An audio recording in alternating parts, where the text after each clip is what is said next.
নমস্কার শ্রোতা ভক্তরা, আজ আমরা জানবো ভগবান শ্রীকৃষ্ণকে সত্যভামা কেমন করে দান করে দিলেন। এরপরে নারদ মুনি বললেন, আমার পিপাসা লেগেছে, যখন আমি দান রূপে শ্রীকৃষ্ণকে পেয়েছি তাই আমি ভগবান শ্রীকৃষ্ণকে নিয়ে যাচ্ছি। আজ আমি ভগবান শ্রীকৃষ্ণ থেকে সেবা নেব। এই কথা শুনে সবাই চমকে উঠলেন। সত্যভামা কান্না করে দিলেন আর নারদ মুনির পায়ে পড়ে গেলেন। বললেন, আমি এমন সংকল্প করতে চাই না যাতে স্বামী আমার আপনার দাস হয়ে যায়। নারদ মুনি বললেন, দান যে জিনিস হয়ে গেছে তাকে কি করে ফেরত নেবেন? বিধি নিয়ম অনুসারে দান বস্তু কখনো ফেরত নেওয়া যায় না। দান বস্তু ফেরত নিতে গেলে তার সমমূল্য দিতে হবে। আর আপনার তো সংকল্প রয়েছে, আপনি সারা জীবন শ্রীকৃষ্ণকে আপনার কাছে রাখবেন, আপনি সর্বশ্রেষ্ঠ হবেন।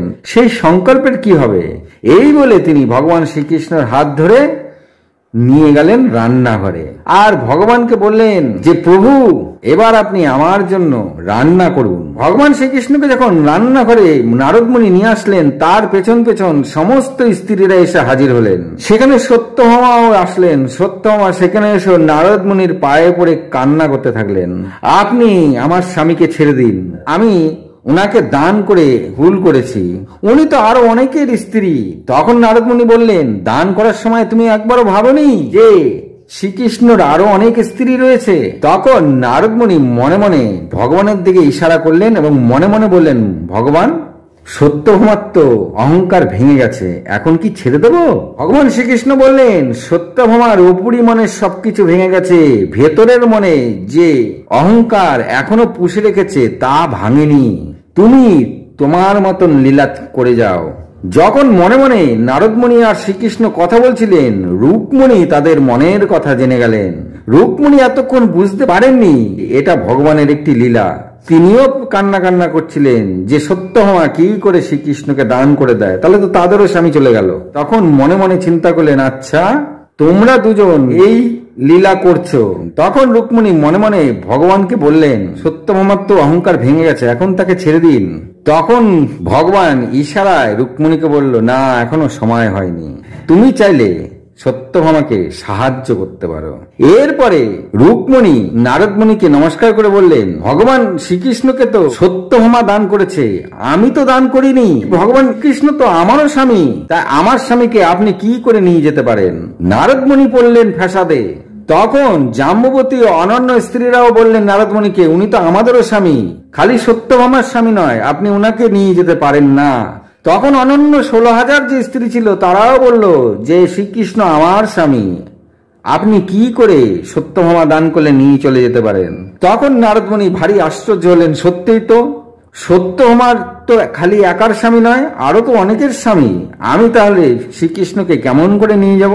তখন নারদমণি মৃদু হেসে সত্যভামার দিকে তাকিয়ে বললেন, তাহলে আপনি যে দান করে দিয়েছিলেন আপনার স্বামীকে, তা এই আপনার স্বামীর কোন অংশটা আপনার? তিনি শ্রীকৃষ্ণের দিকে তাকিয়ে বললেন, তার হাত আপনার না পা আপনার? সমস্তটা তো আপনার না, উনি তো আরো এদের সবার স্বামী, তা সবার স্বামীকে তো আমি নিতে পারি না, খালি আপনার স্বামীকেই আমি নিতে পারি। তাহলে কি ভগবান শ্রীকৃষ্ণের চোখের দিকে তাকিয়ে তিনি বললেন সত্যভামাকে, তাহলে এই চোখটা কি আপনার? তাহলে এই চোখটাই আমি নিয়ে চলে যাই।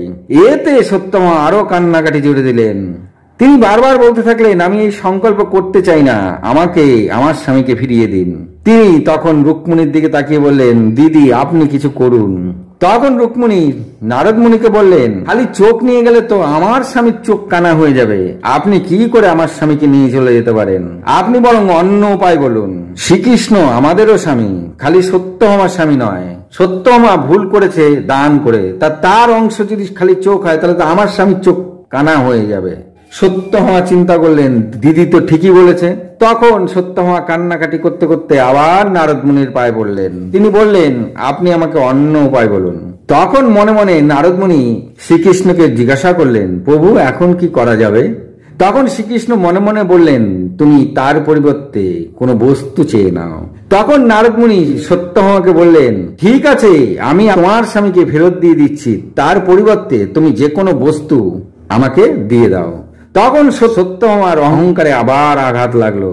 তিনি উঠে দাঁড়িয়ে বললেন, আমি আপনাকে এত ধন দৌলত দেব যা আপনি সারা জীবন গুনতে গুনতে চলে যাবে।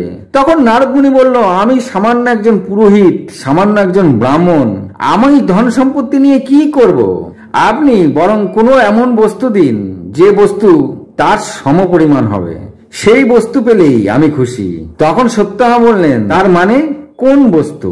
নারদ মুনি বললেন, ভগবানের সমপরিমাণ মাটি দিতে পারেন, কোনো পাতা দিতে পারেন, ফুল দিতে পারেন, ফল দিতে পারেন, যা খুশি দিতে পারেন, তার সমপরিমাণ দিলেই হবে। ওনার পরিমাণ মতন যেই বস্তু দেবেন সেই বস্তু আমি খুশি মনে নিয়ে আমি আপনার স্বামীকে ফেরত দেব। সত্যভামার মুখে তখন হাসি ফুটলো।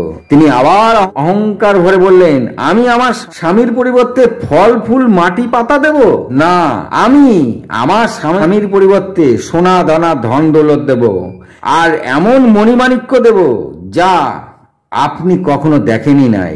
নারদ মুনি আবার মনে মনে মৃদু মৃদু হেসে ভগবানকে দিকে ইশারা করলেন। ভগবানও মনে মনে নারদ মুনিকে বললেন, তার ভেতরের অন্তরাত্মা এখনো শুদ্ধ হয়নি। এরপরে নারদ মুনি সত্যভামাকে বললেন, তাহলে তাই দিন, তাতেই আমি সন্তুষ্ট হব। তাহলে এখনই ওজন করার ব্যবস্থা করুন। তো শ্রোতা ভক্তরা, আজ এই পর্যন্তই। ভালো থাকুন, সুস্থ থাকুন, নমস্কার।